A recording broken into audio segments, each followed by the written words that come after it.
run a business, buying a house, selling a house, getting married, those sort of things, they're up there with big moments in your life and stressful things. And when you run a business though, and you're self-employed, that it's not a one-off thing. Getting married, it happens, it's over. Buying a house, once you've bought the house, things settle down. Running a business though, it's constant. It's relentless. It's relentless, yeah. There's always issues, there's always problems, there's always staffing issues. And not that you've got staff, but you might want to do some content, your editor's away on holiday and it's causing you a problem. Or bits, there's always issues, isn't there? There's always things that you've got to work around,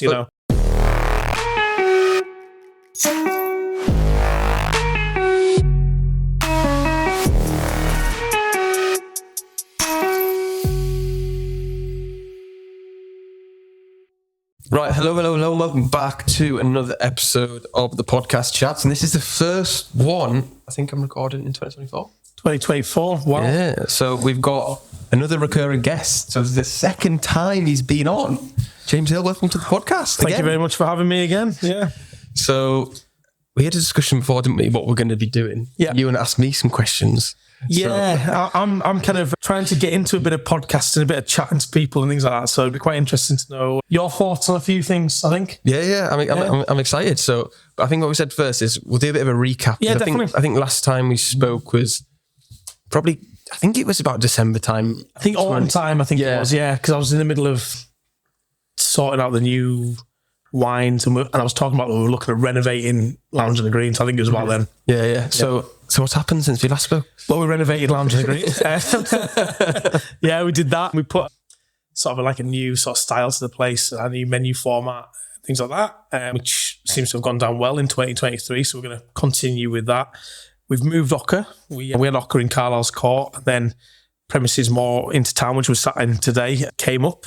So we did that in October last year. We got moved in October, which just gives us more sort of city centre presence, really. And what else has happened? It's been about it, really. Just a bit of consolidation. I think this year has been more. That's what 2023 was really about for me, trying to settle things down a little bit and just consolidate the companies and the businesses and things like that. Because 2023 was really like the first year non-COVID related. Yeah, it was non-COVID related, but massive high costs. So, we just got over one problem and then you end up with the cost of living, which has been just crazy for everybody, hasn't it? It's just been ridiculous. Yeah, and we were speaking before the podcast, weren't we, as well, like the increase of overheads and costs. Yeah, 100%. Maybe people watching or listening won't understand, isn't it? No, I mean, to run a restaurant now, I don't want to go on to minimum wages and stuff like that, but the minimum wage side of things, I'm all about paying people what they're worth, don't get me wrong. But, it's very hard trying people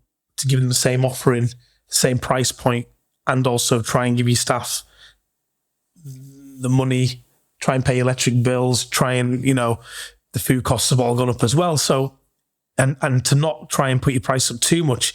I think I mentioned to you before when we were off camera and off mic that our margins have just started getting so much more tighter.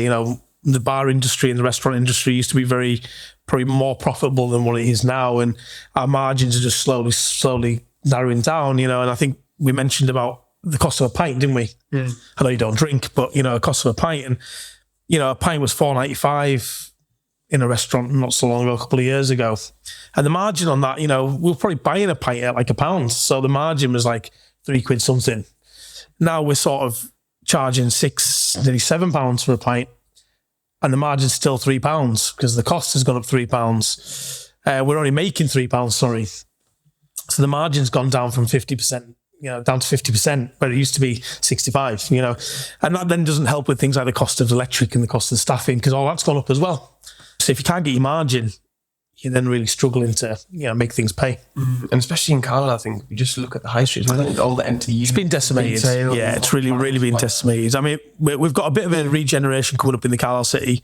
Devonshire Street's getting a brand new makeover. Those plans have been put in. Obviously, we're getting a new train station and also the new university. But then outside OKA as well, we're getting a brand new public space, I believe, that's getting started in the spring. So we're going to go through a little bit of pain while that's getting developed. But I think once it's developed, it'll be a beautiful sort of set. I think there's going to be a stage. I think they're putting a new stage and bandstand in to do events and things like that. So that'll be very positive for us moving forwards. And hopefully it'll start to regenerate Carlisle a little bit. Yeah, just getting more footfall, isn't it, into the city centre? That's what we need. There's loads of ways they could do it, but sadly, I'm kind of fed up with banging on about it. What would you say? Well, I mean, we've just found out that Carlisle was the centre of the Roman Empire. Yeah. What are we doing about it? Nothing. You know, it's like York was the centre of the Viking in Britain, and they do loads about it. Yeah. We've just found out that we had an emperor here, centre of the Roman Empire for a period of time. Carlisle should be a massive tourist trap now. I would love to know what the plans are for that. Are we going to have Roman marches once a year to bring tourism here? Are we going to have a visitors centre? Are we going to, that would be ideal, wouldn't it? Because then it would be all year round visitors to a place which was the centre of the Roman Empire. It's just, I suppose it's just making like Carlisle a destination. Of course. People want to go or like take the kids, isn't it? I can't go watch the Roman parade. I mean, I always say to people, that I meet, it's a funny place, Carlisle. It's a good way to put it. It is a funny place. In one respect, you think to yourself, right, you give a kid a piece of paper and get them to draw a castle. They draw a Carlisle castle. They don't draw Edinburgh. They draw that typical look of a castle. And, we've cut it off with a big road that goes through. That's great. And you think to yourself, other towns and cities wouldn't do that. The castle would be the focal point of the town. And I think it was voted the most boring castle in Britain. I can't believe that. Because that castle's got so much history. And it's like, how could you vote the most boring castle in Britain? Who was that voted by then? I don't know, but because it doesn't sit on a hill and you've got to climb up to it or something. And That's an interesting fact. It's a structure of a typical castle. It's strange. We don't make enough of it. No. It's a massive focal point in the city. And we don't make enough of it. No, I don't know what Carlisle is known for apart from the Carlisle Flutzer, really. Water biscuits. I don't know. I really don't know. The thing is, if I say I'm from Carlisle, people don't have a clue where it is, do they? No. They don't have a clue what it's about. Maybe, like I say, the only thing I can think of is, we did Carlisle Floods at geography at school.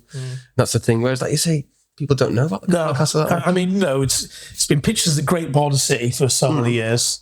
And I think we've got to try and work out what's great about it. Because that is the main line. If you're going to use that line, the Great Border City, let's make it great. And, there's so many things that could be great. It's there's nothing for what? The next city north is Glasgow. Next city east is Newcastle.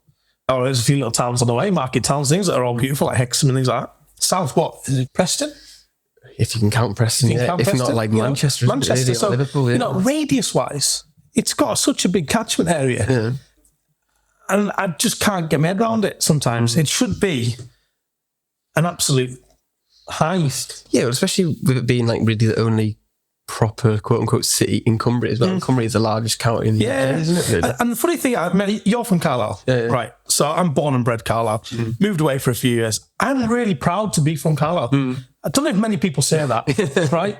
But I always used to say to a couple of my friends who were working in like Dubai and places like that, and I used to look at them and they were maybe like in Time Out magazine in Dubai or whatever, doing their trade in restaurants. I'd be thinking, that's great, but I'd get as much out of being in Carlisle living. You know what I mean? I'd love it. It's my little playground when it came to that side of things. And I think, when you look at Carlisle, it's got loads to offer. It's majority safe. The schools are probably really good. For, as a collective, I'd say the schools are good. Secondary schools, I don't think are that bad compared to major cities, We don't have much crime, I don't think, for a city. No, it's got to be low. It's low, it must be, and I know we've had a couple of instances over the years, but nothing compared to week on in the bigger cities. So, I don't know, I think it just needs a bit more promotion, a little bit more thought in the council and MPs probably. Politically, it probably needs looked at a little bit more. I still can't believe we haven't got dual carriageway between us and Newcastle. I think that'd be a major thing for the city if we got that. There's only a couple, isn't there, overtaking one? Yeah, so...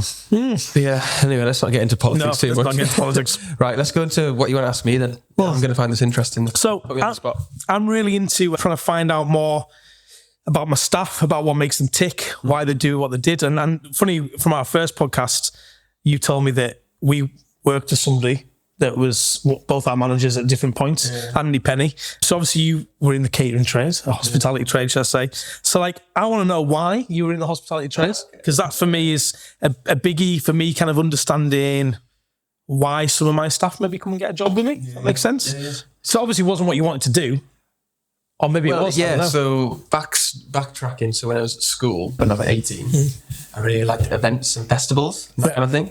So I went to like Soulfest and Evo Festival in Newcastle, whatever. So when I was looking at university courses, I was looking at events management. Right. But then my mum used to be a careers advisor back in the day.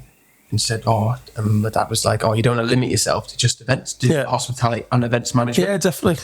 So, because the two go side by side. Yeah, exactly. Yeah. And then there was only a few places that just did hospitality and events. There's loads that did hospitality. Like I really like Leeds that just did hospitality, but Cardiff did hospitality and events. Right. So I ended up going to Cardiff and doing hospitality and events management.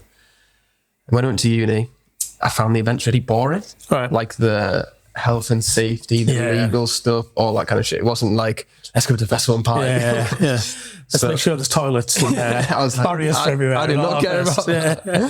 I was going to get wrecked. Yeah. So then I was still working as like a nightclub promoter at uni, like a promo wanker, all the nightclubs, all that kind of shit. Stamping people's hands and that way. The wristband. Yeah, it was great. But then on that course, I had to do a placement year. Right. So in industry. So I was at Cardiff and then I applied to go in hotels, the Aztec Hotel in Bristol. Yeah, know it well. And then they were like, because you're from Carlisle, why don't you apply for the North Lakes Hotel and Spa? Right. So I remember I applied. I mean, my dad heavily helped me with this. I was only 18. Yeah. Not a clue. Fired it all thing out. And I went there. I can't remember the lady's name now. She was like operations manager at the time. This is probably 8 years ago. Right. Now. Okay. She went on maternity leave after, but I remember I went, did my revision, all that kind of thing, and then she pretty much rang me up the same day or the next day. It was like, right, okay, can I offer you a general assistant? Yeah. So what I really liked is that I'd be shown every department. So you did general assistant. That was my first job at the Crown Hotel. I was a general assistant. I was a waiter at 15, but then I went to general assistant. Yeah. So I thought that was really cool for me. Yeah. At like 18, 19, yeah. I think I'm going to be shown bit of everything. How it works.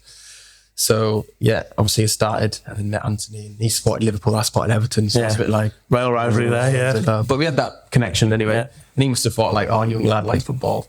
He seems sound. Goes to uni, he must have a couple of brain cells, even though Cardiff Met, you don't need any brain cells to get into. And then I just worked away, I did porters, then I did restaurant. Right, okay, yeah. I really enjoyed the bar. Mm-hmm. I was in the bar like over Christmas, maybe like 6 weeks, something like that. Later got promoted to like bar supervisor, which is cool when I was back from uni. And then I did reception, which I enjoyed, then housekeeping, spa. And then after I finished that, for some reason, Anthony promoted me to like duty manager, assistant manager at like 20 years old or something. And yeah, I think it was just because at the time I really liked the way hotels worked and hospitality. Yeah. I really enjoyed the bar. Like, not the restaurant as much. I enjoyed like going in and doing the pass and taking a few plates out and that kind of thing. But the bar, I enjoyed like the craft, the atmosphere and that kind of thing. And just, it worked for me at the time because you're surrounded by similar age people. And I like doing the same thing going out. It's quite a good social life. Yeah, exactly. And also like I used to find that it was like a family sort of oriented. So everyone would look after you. And like, you know, if it was busy, you sort of if you worked hard, they worked hard. And it's funny you mentioned about Andy offering you a junior manager, because one of the first jobs, I was obviously at the Crown originally, and then Andy came in as general manager there. And Piers, who is my wine supplier for Cornwall Barrow, was my operations manager at the time. So that's how I know the pair of them. And then the Crown got sold. Thwaites sold the Crown to actually, for the development money for a hotel I went and worked in later on in my career, which I didn't realise. I never thought I would go work there. So Anthony left and went to North Lakes as general manager. Yeah. At the time, he invited me for a job interview because he was obviously, I got on really well with him, and you know, and he said, "Why don't you come to North Lakes for a job interview?" It's all hush hush because everyone was a bit like daggers in for Thwaites because it sold us. So it was all very hush hush. And he offered me a junior manager role at the time as well. And I must have been 18. I think it was 18, 19. But I enjoyed working with Piers and Anthony. It was really good fun. So I went for my interview around North Lakes. Andy showed me around, Piers showed me around. And the head chef of the Crown Hotel, his wife was head of housekeeping at the time at North Lakes. Okay. So obviously I got shown housekeeping. And his wife was there, and I was like, oh, shit. It's going to get back to the crowds that I'm here for an interview. And literally, I think I drove down the M6 motorway, went to work that night, and was pulled in the head chef's office. What were you doing at North Lakes? I was thinking, oh my God, 20-minute journey home. You know what I mean? Words got back already. So yeah, it was interesting. I didn't take the job actually. I didn't move to North Lakes. I worked at North Lakes for a little period in between Ramsbeck and going down to Ramsey's. Andy was manager. Was Andy manager? No, Andy was down the Solent at the time. Oh, yeah. Went down for Yeah, he was down the Solent. So worked there for a little bit, just for a couple of months, helped Doug out in the kitchen. Because obviously I met Doug at the Crown as well. So me and Doug have been friends for a long time. So yeah, interesting that you've had a very similar experience to me. And one of the other things I want to get to know people on is like food, like not that whole boring sort of thing about, you know, what's your favourite food and all that. But like for me, the reason I am into food is probably from my childhood. Okay. You know, I had grandparents that, one grandparent that cooked beautiful, you know, mince and dumplings, really home cooked food, and she'd bake and she'd do all that. So that always stands out in my head. And then obviously, like, I wouldn't say my mum was a foodie because she wasn't. She could make a couple of things. My dad, again, likes to eat out. Neither of them are really big drinkers. I mean, I'm not a big drinker. I'll glass of wine every now and again, and meal, I'm pretty much teetotal after that. But like food-wise, you're obviously very fit, you work out. So like, as you growing up as a kid with food, what was that like? And then obviously now, what's your kind of like your go-tos and your things that you sort of do? Do you know what I mean? So for me, I don't know, food was never really like that big of a part of growing up. I played a lot of football when I was younger. I played for Carlisle and stuff. So I was always kind of like health-ish conscious of like I wanted. So did you eat healthy as a kid? I'd say, yeah. Like obviously my mum didn't work when I was growing up because she looked after me and my brother, and she would always have tea on the table. Yeah. She'd always make like healthy-ish dishes and that kind of thing. So we didn't eat out like a crazy amount either. Like we'd maybe go to like TGI Fridays. We didn't as a kid either. No. So I don't know why we didn't. It's not that like I felt deprived of going out. We just never really did. That's kind of what interests me, because like I'm really into eating out now and seeing what other people do. But I think I get that from just, I don't think I get it from like being taken out by parents, but I think I get it from because my grandparents would cook. So I enjoy being cooked for. Does that make sense? That makes sense, yeah. You know? But the one thing, and my dad will still do to this day, he would always make like a lasagna on a Sunday. Yeah. Like, he's not the best cook at all, and he knows that. Yeah. But, like, he would do that kind of thing on like a Sunday, and we'd normally, so my mum would cook Monday to Friday. Yeah.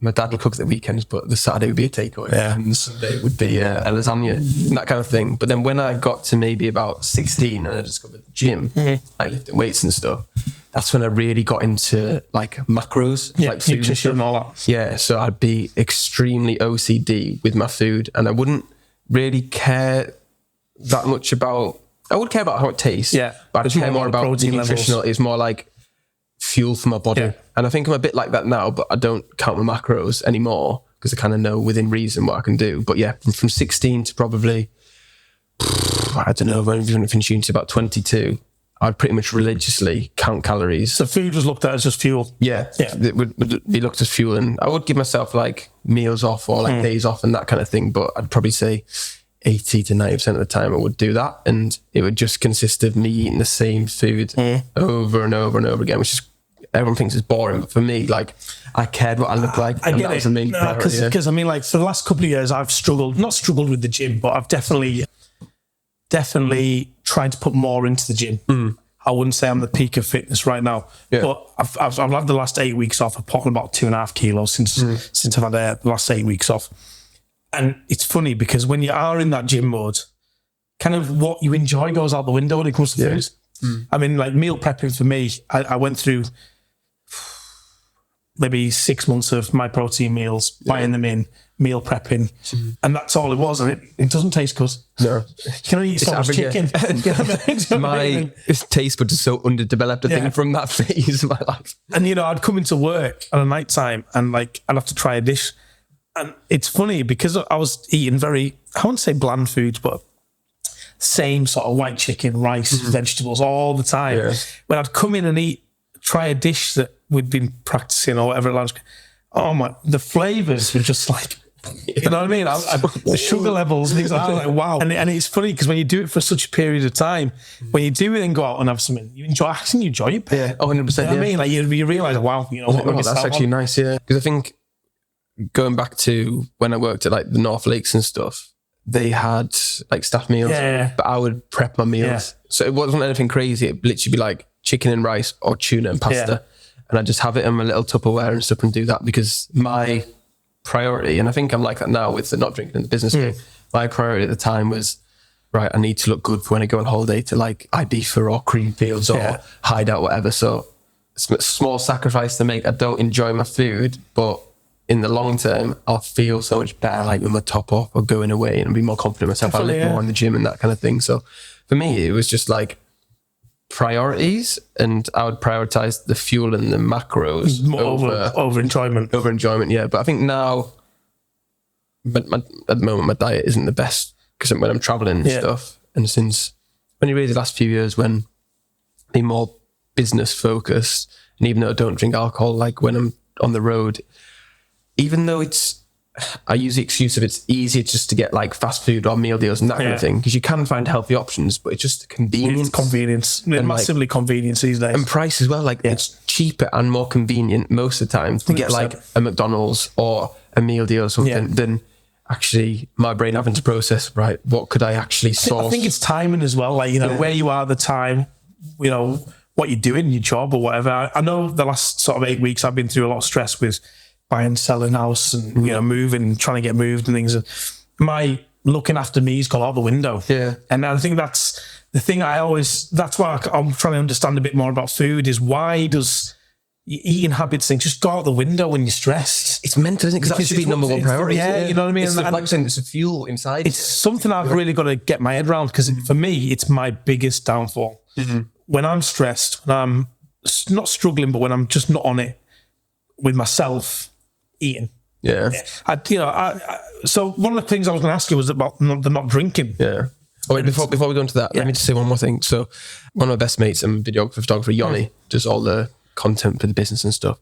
He, the back end of last year, said he was going to do 100 workouts in 100 days, whatever that may be, like swimming, running, gym, and stuff like that. And he's always struggled with eating. Not like he's overweight, but he's not as slim as he used to be. And he sent me a picture the other day and I was like, fuck, actually looks so much different. And like he's done 100 workouts in 100 days and he's carried on doing it after and stuff. And he hasn't really seen much difference because he struggles with the food. Like he will overindulge. He won't just eat like a portion, like two portions. Or like when we go out for food, we'll go out for like an all-you-can-eat buffet or something. And it's just like, I think food is the most important thing. 100%. And like you say, it's just so easy when you're tired. I'm just exactly the same.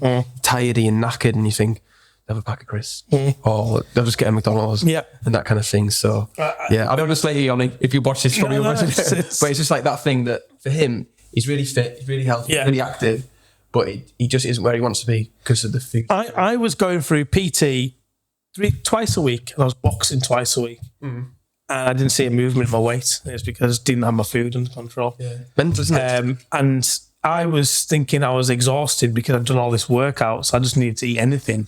But I was probably more like tired and things because I wasn't eating the right foods. And if I'd probably really, put a lot of money into PT and boxing and things, and if I look back at that sort of 4 month period and I thought, I've just got my food right. That 4 month period, I've probably shedded 10 kilos quite easily, you know what I mean? And it's the minds with food, I really do sort of find it hard to understand. It is. But I think moving on from that to the not drinking thing is like, that's the way I see the drinking to my business now. Well, this is what I was going to ask you, because I very rarely drink. I only ever drink possibly a glass of wine after work on a night time.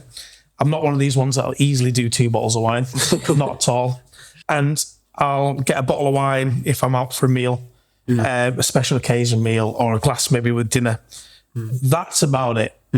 Beers and things like that just don't interest me. A bottle of beer, I just feel bloated after it. I'm not a big fan of it. Cocktails, all right, I like an amaretto sours occasionally, Christmas time maybe. But I mean, like, I couldn't think of anything worse than going out on night out and getting absolutely smashed. And the next day, And the next day, I can't function. and I've got things to do, then you lose a day of your life. I lose 3. I mean, it's not, I hangover for me lasts 3 days. I have an 8-year-old that I've got to deal with. I couldn't deal with it. She'd have my life. Right. So like, but obviously you as a young lad, how old are you now? 27. 27. So I've got 13 years on you.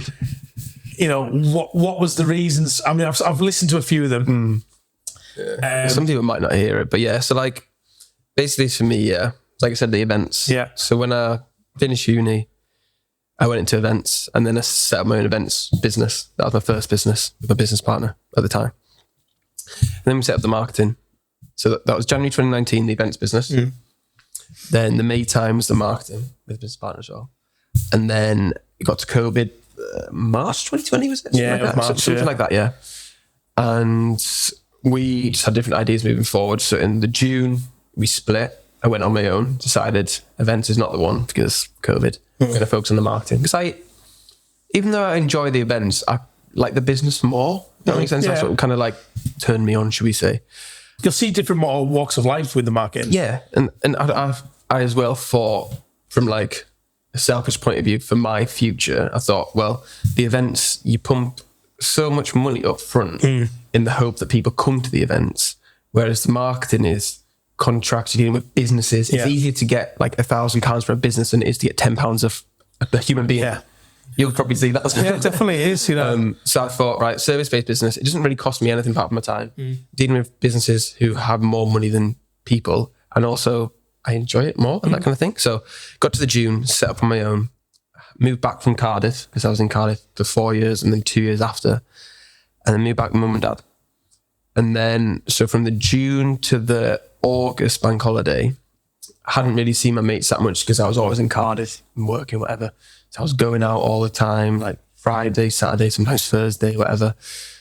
Not that I was an alcoholic, but I'd binge drink, what I mean, every weekend. And I'm that kind of person who's got quite an addictive personality in the sense that I didn't enjoy the drink, I enjoyed being drunk. Yeah. So I'd be like out to like 6 a.m, whatever, and I'd be like, oh my God, what's going on? Off your face. Yeah, pretty much. Put it nicely.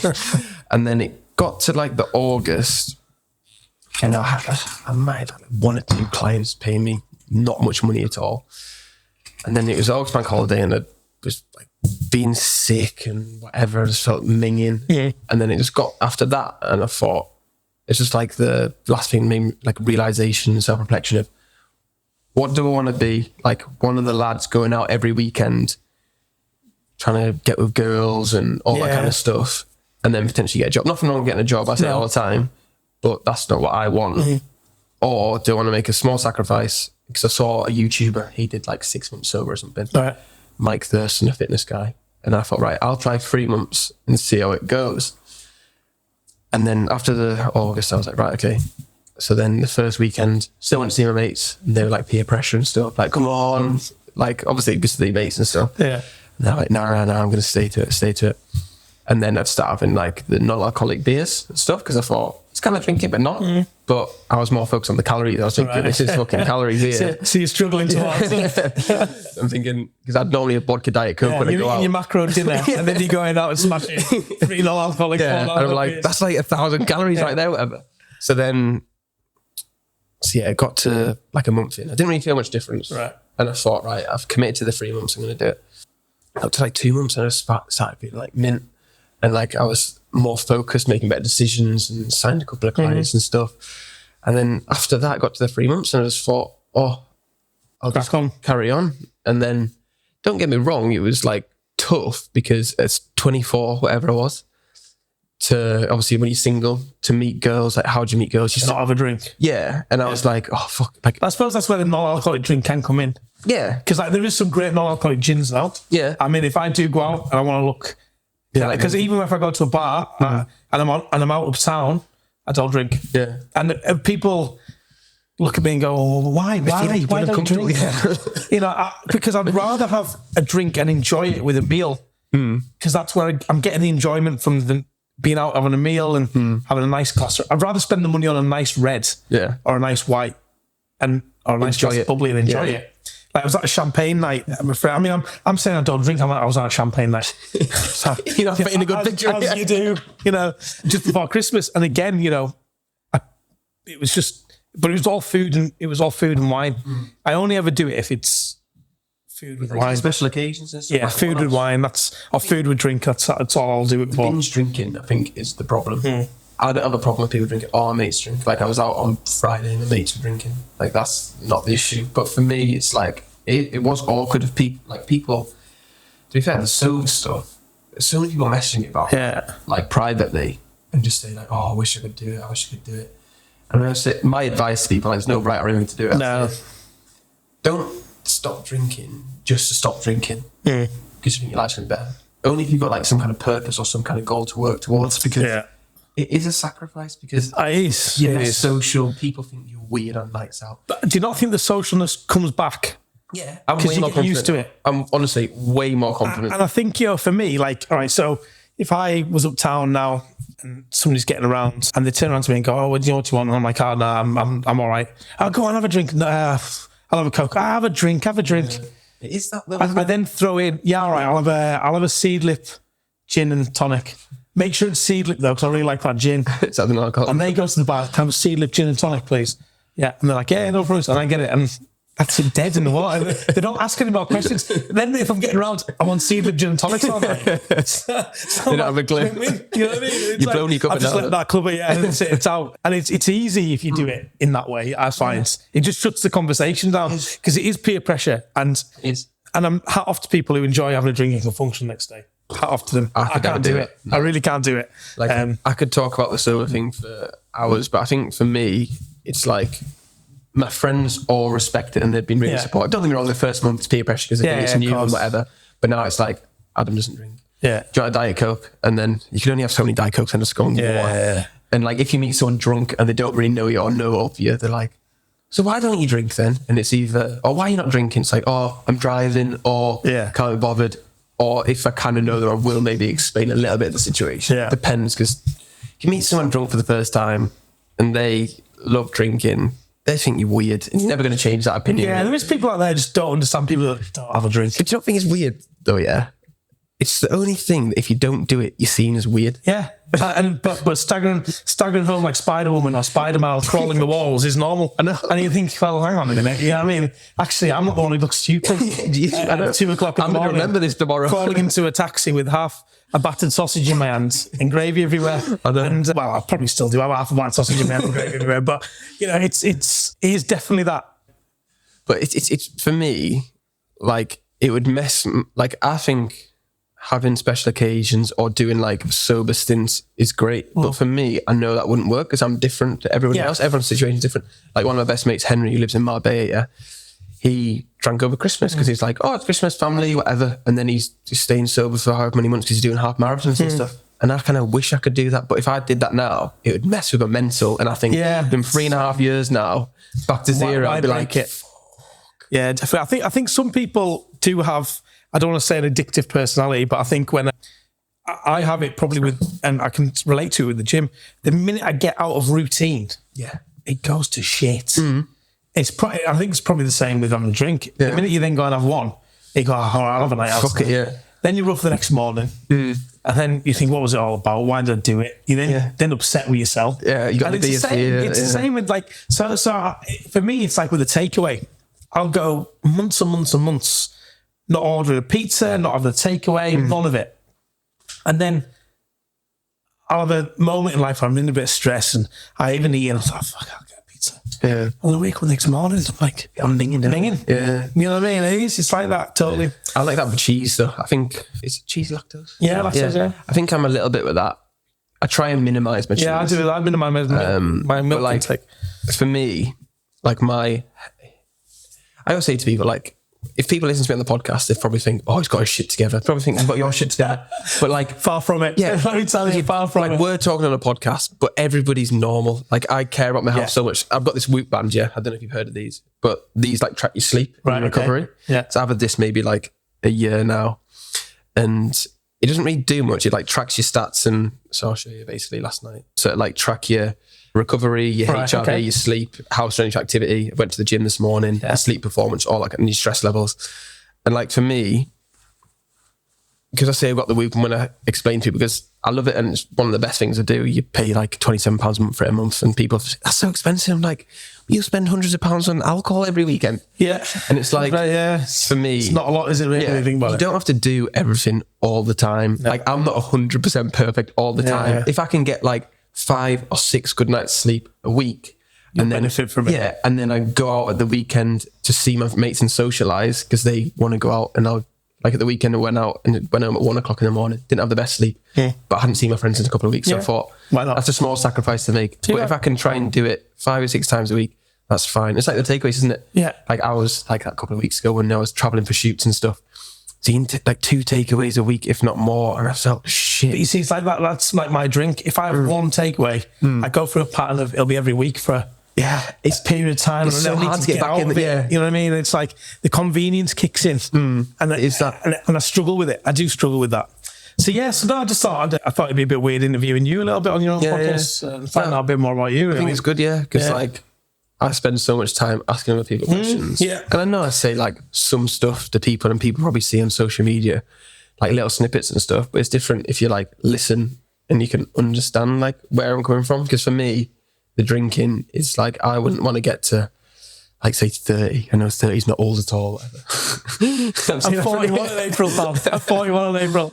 So like, I wouldn't want to get to wherever and think my business has failed or whatever, and use it as an excuse and think, oh, I wish I could have done more. I wish I could have done more. So, but like for other people, if I worked a normal job, I probably would go out every weekend and get drunk, because definitely. I'd just coast along. I think there's a big difference between being self-employed and working for somebody. And I think the mindset of when you are self-employed is you're always thinking about tomorrow and the day after. Or what you've got next week, or what you've got planned. I think, what do I need to function for? What do I need to keep going for? Why am I doing this? It's a big question. Because being self-employed, you know that you haven't always got the wage coming in. And I think the mindset is different. You know, like if you're working for somebody 9 till 5, Monday to Friday, you can live for the weekends. But when you're working for yourself, things can just happen at the drop of a hat that you need to improvise for. Especially in the catering trades, especially in hospitality, like things can just happen.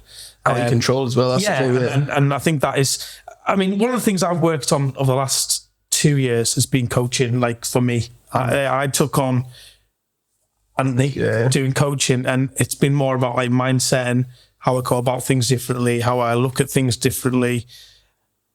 You know, I never really used to take much, I don't want to say interest in my staff. Of course I took interest in my staff, but maybe me working out how they tick and what makes them come to work has been a big sort of thing lately.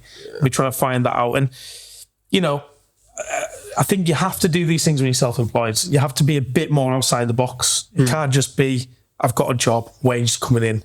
That's what pays for bills. And once it's gone, it's gone. And then you're always trying to strive. And there's bad months and good months. You know? Always. People don't see that though. I was saying to you before. No, they don't. You think you got a business, you're smashing it, you're making loads of money all the time. Yeah. And running a business it's in my top 5 hardest things ever. Selling a house is number 1. You were saying that. I will never sell another house. And that's number 1. Number 2 for me is, number 2. You put yourself on the spot here. I put myself on the spot here. Bringing up a child. Yeah. Probably. I can't even imagine that. You know, that changed my life massively. You know, I went from probably just looking after myself to trying to keep something else alive. It wasn't a hamster or a dog, you know what I mean? It's a real thing, you know. And not the animals, the RSPCA lovers out there, they are real things, but I think you're locked up now.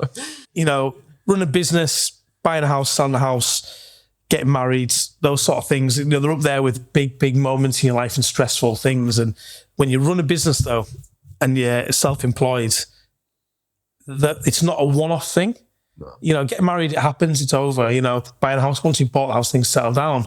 Running a business though, it's constant. It's relentless. It's relentless, yeah. There's always issues, there's always problems, there's always staffing issues. And not that you've got staff, but you know, you might want to do some content, your editor's away on holiday and it's causing you a problem or bits, you know, there's always issues, isn't there? There's always things that you've got to work around, you know. That's the one thing I learned last year, is I've got a small team now. And like I've got Yoni, who's based in Cardiff. I've got Zishan, who's based in Ireland and stuff like that. And even little things like for me, going to Dublin with Yoni and seeing Zishan for like our Christmas party. Yeah, just to catch up and see. It's just like, even though, you talk about work, but do non-work related stuff. And even though we shot content because we all enjoy it and stuff, just doing little things like that. And for me, it's learning what they're good at and what they enjoy doing. So it's not like me asking Yoni to fucking try and sign me more clients or Zishan to try and do whatever. Like, I know Zishan loves the social media aspect and he's really good at the editing and that kind of thing. And just focus on that and what turns him on in that sense. And then Yoni, really creative, and he's got a great eye, photography, videography and that kind of thing, and focusing on that. And then me obviously bringing everything together and stuff. Because for me, I've been very lucky with my team because I've known Yoni since I was like 18, Zishan a few years now and stuff. And it's just, I don't know, I feel like I'm a good listener and the podcast has helped that. Whereas when I first started it, I'd put in, not that I was being rude, but finish people's sentences and stuff like that. And just actually listening to people and what they like and what they don't like. And I don't know, it's little things like that goes a long way, I think. 100%. I think when you're running a business as well, is you are quite dominant. And it can come across as a bit intimidating to some people. One of the things I've been trying to work on lately, and he'll be really proud when he hears this, is he highlighted that, like you just said there, I won't let people finish the conversation, and I need to listen more, take in more, and then I might actually understand it better.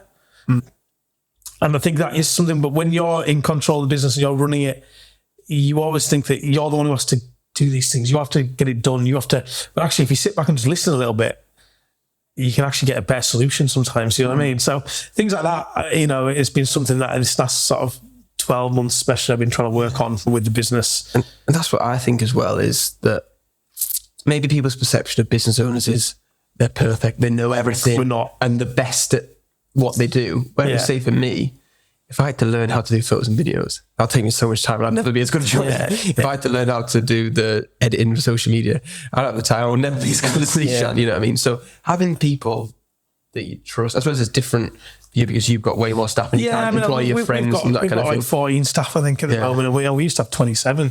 That's crazy. Like, I could never imagine having that many. I've got sometimes I felt like I was more like a counsellor than else, but I think, what you've got to, what I'm really pleased with at the moment is I've got a team at the moment that is really strong and they're reliable.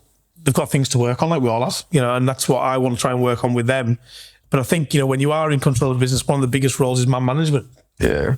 And I think I'm very lucky at the moment because I do feel I've got quite a dedicated team and quite a loyal team as well. We all get along.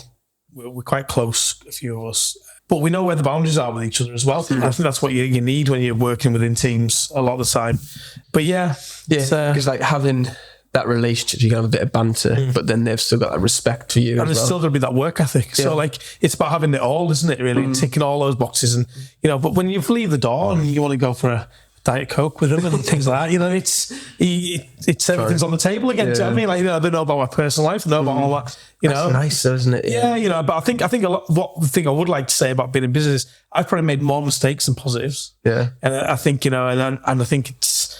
But as what you find out as you get more mature in business, you're making less mistakes and you're getting more positives. You know what I mean? And I think without the mistakes and without the sort of hiccups and the problems, then you don't learn from it. Like 2022 was a big learning curve. We shut Quarter Lounge, had to restructure our businesses, and then, it was a big, so there's a bit of a downer there with that. But then the positive side was I've ended up with 2 hopefully stronger businesses. So sometimes you've got to look at the positives out of the negatives with it all. I was going to ask you from a selfish point of view, how have you found like building a team or like, when you first started, I imagine it was harder than now. Would you look into certain characteristics, or how'd you do that? Like, from 27 to 14. Funny because 17 years, come up to 17 years in business, and like how I build a team now is very different from when I used to build a team. Now you've got to look at everybody's weaknesses and strengths and work out what they need to be able to do their job to the best of their ability. We've actually just gone through something at the moment. I did a workshop with my staff only last week. And it was all about, the big part that was about self-development, like self-investment, self-development. I was trying to get across to my staff that your employer can only give you so much to thrive, and they should give you good surrounding, the tools that you need to thrive in that business. But you've also got to help yourself, you know what I mean? You've got to self-invest. You've got to go eat in nice restaurants if you're really interested in the catering trade. You've got to go try these things. Yeah. You've got to go, and if you want to be knowledgeable in wine, buy some wine books, you know what I mean? Understand it, and buy cookbooks and, you know, understand these things. And a big part of our workshop was about self-investment. Like, what have you done in the last 12 months? Because I think what I try and now look for is people that want to do the biggest thing for me is, do they want to do the trade? If they're just here to fill a gap in their life, and maybe not the right person to work with somebody like me, then maybe probably better off looking at a job at Pizza Express. Because that's what a lot of the job roles are there. It's, you know, you can throw anybody really into it. It's mapped out for you. Everything's the same company-wise, and anybody can really walk in within 2 weeks and you'll know the job. Yeah. Where with somebody like myself, who's come from more of a, you've got to be thinking quick on your feet and be more creative and look at this. I look for people that have got a bit of that in them as well and want to do the trade. So I actually think every single one of my main staff now, I don't think I've got a salaried member of staff now that doesn't want to be in the trade, which is very, very rare. I was going to say, that's really good. Very rare. Yeah. Normally I've got one person that's finished uni doing psychology or doing criminology or something, and they're just using it for a salary for a year.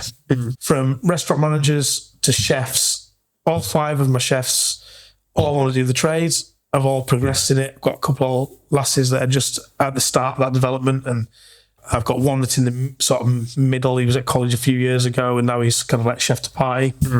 I've got 2 head chefs at the moment that both very dedicated. One at Lounge and Green, one here. Obviously, I'm like chef patron at Lounge and Green, so I jump on services and we do the menus together, you know. But yeah, Dan, majority of the time, runs the kitchen up there. But they're both very creative, both dedicated to the job. So I've been lucky.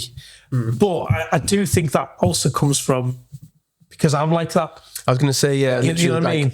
Yeah, lucky in the sense that you found the right people, but you need to put yourself in that situation. You need to give that aura off for people to want to work with you. And it'll be the same for you, I think. You know, if people will look at your work, social media and all that, and they'll be attracted to you to talk about that, because they're in the right frame of mind. You're not going to get somebody that isn't in the right frame of mind wanting to ask you questions about it. Yeah. And it's the same sort of thing with my staff. I think when they see the background, what I've kind of done in my career, and I want the best for them as well, you know. So that's so important. And as I said, at the moment, both my salaried members of staff from the house, both are career oriented, and all my chefs are. Yeah. So what's different about building teams now? I think. But before we go into that, then I'm going to ask another question before I move on. I don't know if I'm going to phrase this in the right way, but how do you get people to care? Because that is a big one. Because I realised a few years ago, nobody will ever care as much as you do, which is fine. And that took me a bit of mental adjustment a few years ago. But like, people obviously want to work with you for you because it's you. Like, there's so many restaurants around, isn't there? And like, but how do you think you get people to care? I think first of all, did I phrase that right? Yeah, no, definitely. I think first of all, you've got to look at them. Yeah. You know, because everybody's different, aren't they? You know, so if you look at my staff at the moment, we've got 3 of us. Yeah, 1, 2, 3, 4 of us all have kids. All right. Yeah, I've got 1 member of staff that's got a daughter who's about to be 16. I've got 1 member of staff that's got 3 kids at home. I've got myself who's got an 8-year-old, and I've got another one who's got a 1 going on 2-year-olds. So we're all very family orientated. So for me, to get the best out of them and to make them care, it's about giving them work-life balance with it. Probably most of them know that if there's a problem with any of their children, they can text me on the morning and say, listen, I'm going to be late for work, or I need to get to the doctor's appointment. And they're not going to have a boss that sees them next, sit them down saying, yeah, you where you work, you know what I mean? And you need to be here and this, like that. I give them a lot of free will. And I think on the back of that, I expect in return, they give a shit. You know what I mean? And I think all of them with kids, and actually the staff that without kids, understand that. You know, there's been a few times things like, you know, somebody might come up to me and say, you know, my boyfriend's checked me to a weekend in Tenerife in 3 weeks' time. Well, our policy is a month's notice on holidays. If we can do it, we will try our utmost to get that staff for them and let them have it off. But the mutual has to then come either way, you know. Just had 1 member of staff that's ended up having to have an operation.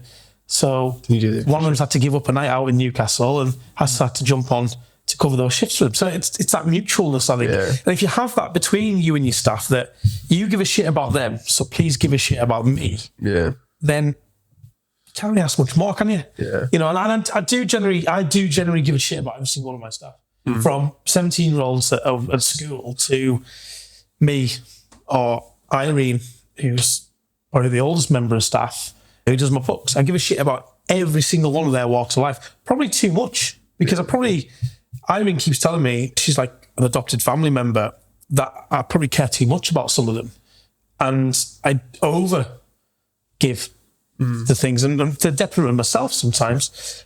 But I do think I'd get it back. Yeah. Yeah, because I can't knock my staff. I really cannot knock my staff for that, because if I look at the team I've had, when I mention the 4 salaried main members of staff, the ones that have kids, and then I mention my young lad that I've got up at Lounge on the Green, and then I mention one of the lasses that's also working here in the kitchen. They've been with me, all of them have been with me over 4 years. Really? That's amazing for the industry, isn't it? It's very, very strange. That's very rare. So we obviously have something that we enjoy working with each other out, and we obviously have that mutual respect. There's obviously times we clash, obviously, but when we do clash, it's always the next day we'll have a sit down. Come on, what was all that about? Let's talk it out. You know what I mean? And in hospitality, it's heat of the moment stuff, innit? You know? But we obviously have some good foundations there for why staff work here and give a shit. Yeah, because and vice versa.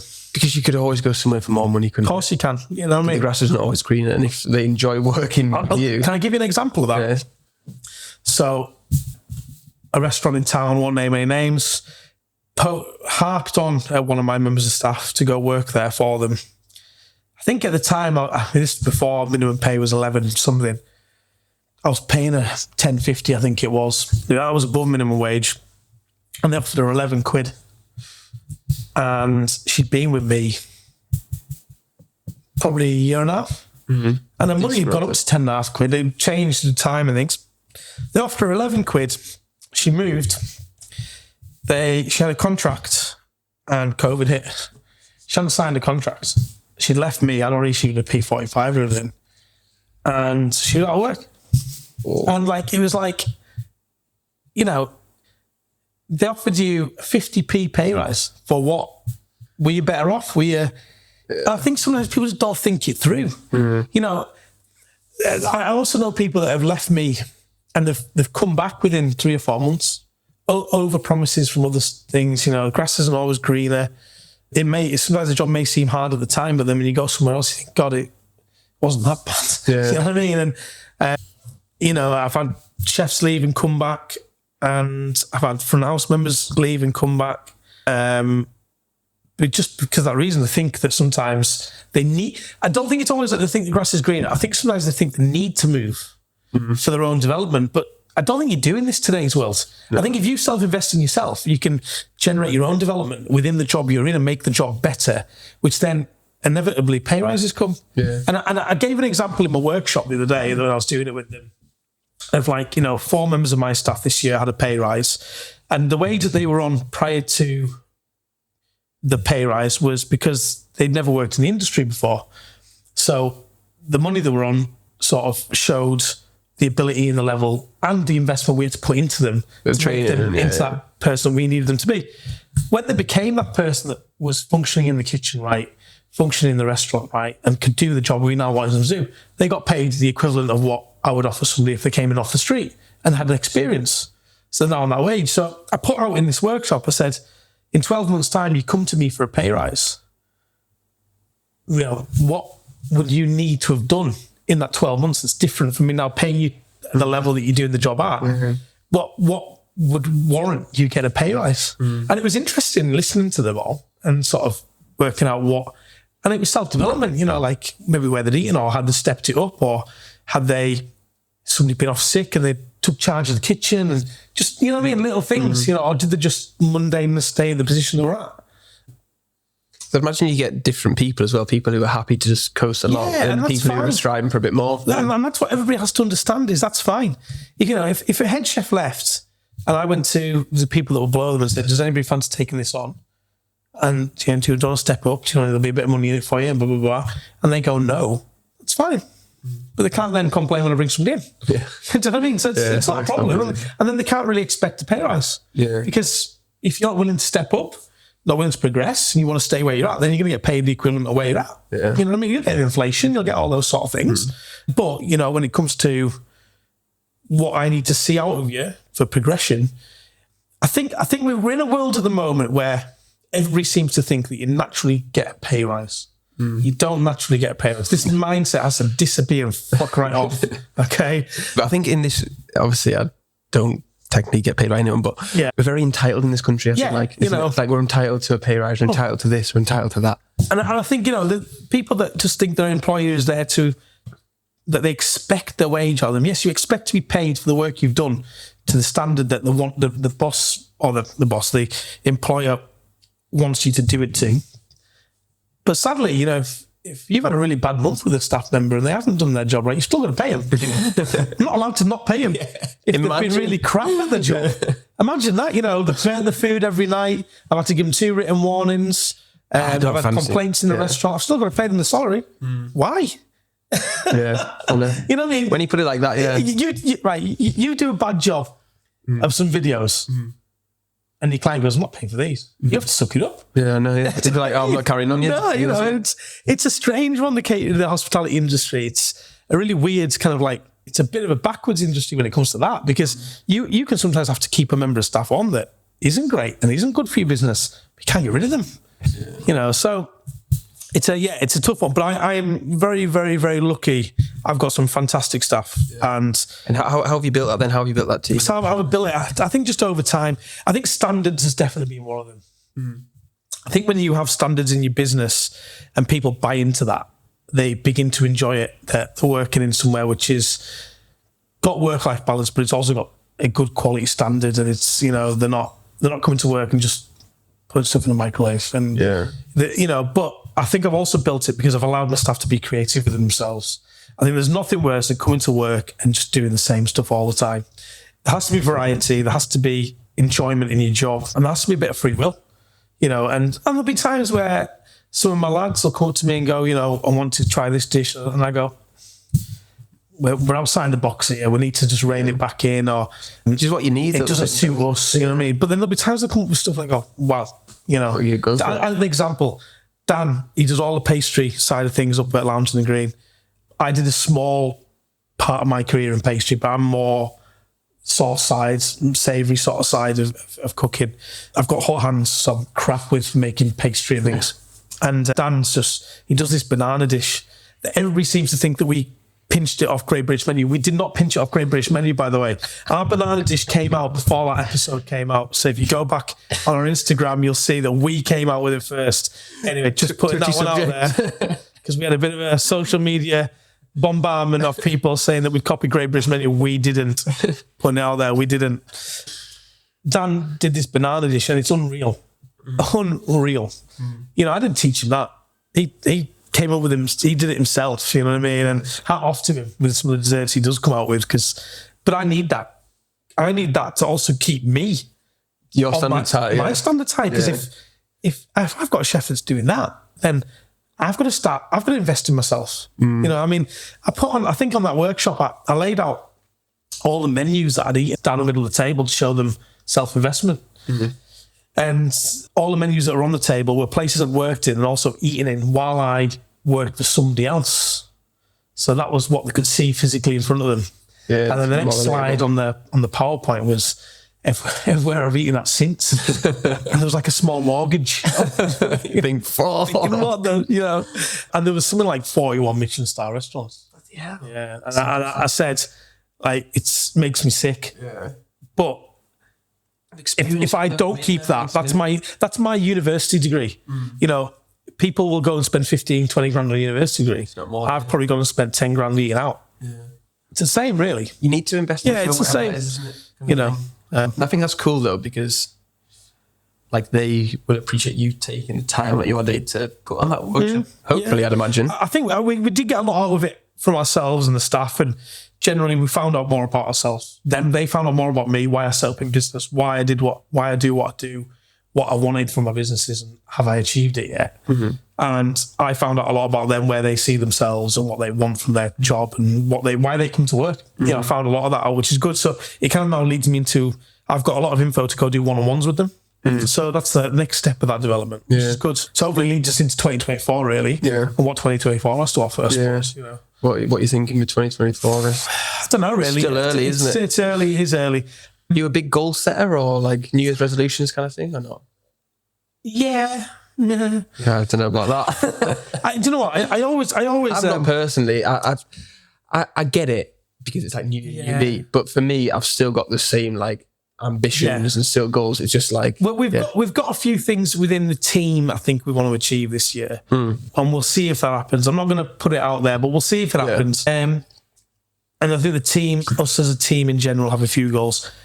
For me, business-wise, probably to just try and grow a bit more, you know, like not as in taking on more places, but the two businesses we've got, try and grow them a bit more. I mean, I've said, you know, me and you're going to have a chat about marketing later and stuff like that, and how we can maybe go about things a little bit more.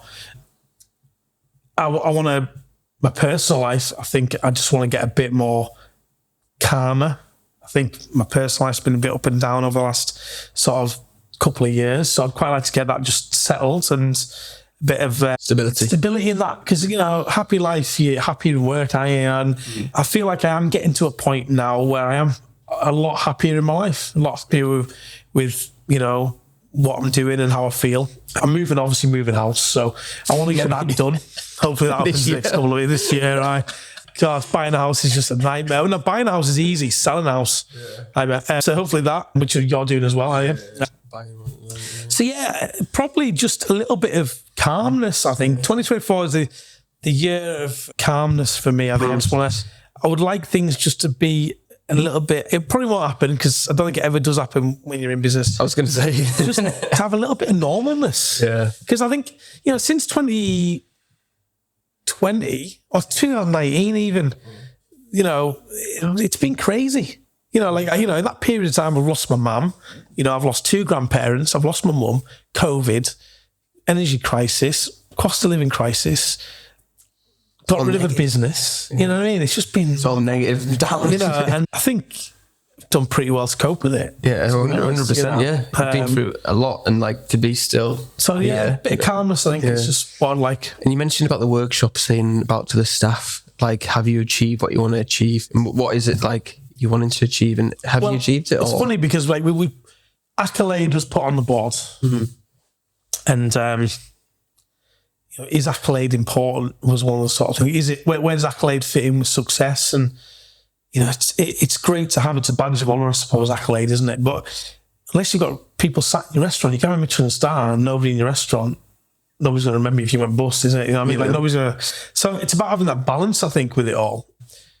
We'd love to achieve a little bit more with Lounge on the Green, I think, with Accolade and things like that, but not at the detriment of us overspending and, you know, trying to push the boundaries too much where we don't have local customers coming in.